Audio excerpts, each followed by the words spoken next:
There is no mistaking the mission of this place. If the music being pumped outside didn't give it away, the floor-to-ceiling music memorabilia will.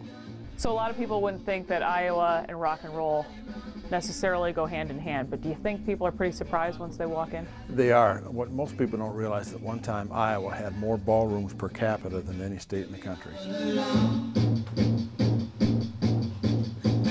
The Iowa Rock and Roll Hall of Fame and Museum in Arnolds Park, Iowa lets visitors relive that rich time in music when people would want nothing more than to see a band perform in person. At one time, there were 200 ballrooms across Iowa. Bands could play a bunch of gigs and not leave the state. And the songs were easy to understand and put to a catchy beat. Valairs, the Valairs are the only Iowa group ever to appear on American Bandstand. The Valairs had the song Roll Over Beethoven. They are names you would recognize. This is one of the most valuable pieces here. This is quite the piece here. It's signed by Buddy Holly and the Crickets, Nicky Sullivan, J.P. Malden, Jerry Allison. It's certificate of authenticity, so not many people have Buddy's signature, so we're very, very fortunate to have that. You said can't even put a price tag on it. I wouldn't even venture to put a price on it. The recording studio where DJ and the Runaways recorded Peter Rabbit even has a special place here. We are in a replica of the IGL recording studio, which is in Milford, Iowa. Was in existence for 15 years. We had 2 recording studios in Iowa, Fredlow over in the eastern part of the state and IGL here. IGL not only recorded local bands, they recorded national acts as well.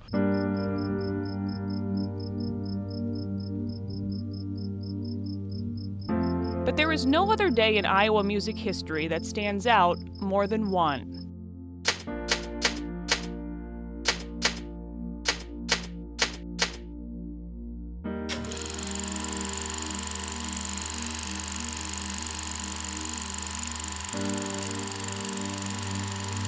You said this is really the day that put Iowa on the map.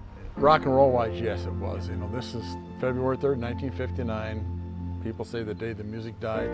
Buddy Holly, Ritchie Valens, and Big Bopper were killed in a plane crash in Clear Lake.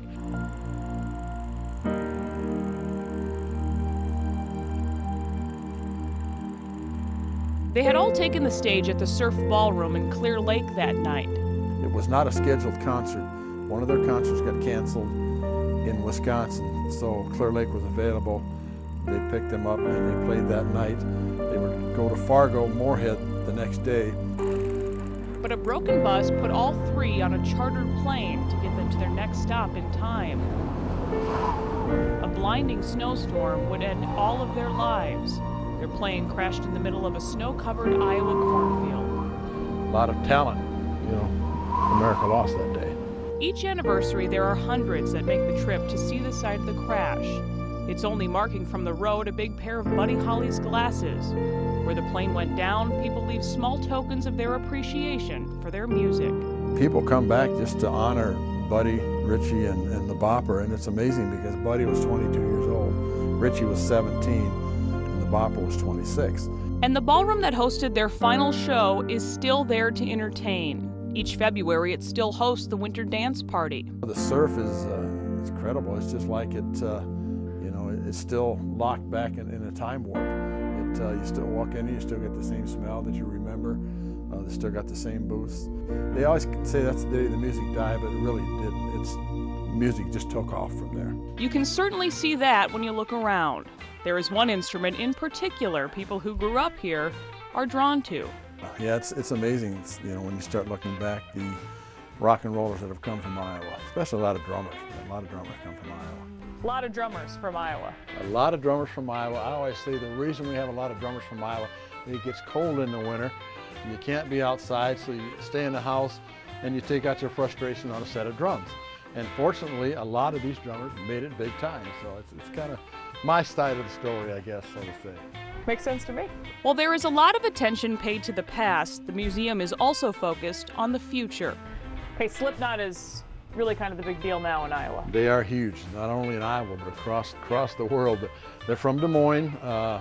the heavy metal genre. There are plans to expand once they can find more space around Arnolds Park. The museum has 4 times the amount of stuff you see. So if you're looking for a place to rock, pop into a place where you can't help but move to the beat. But I've always been a collector, you know.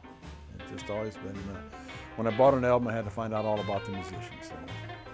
This must be a pretty fun job for you then. Oh, I love it. It's a dream come true. An absolute dream come true. Life to the Max is brought to you by Life Touch. Photography for a lifetime.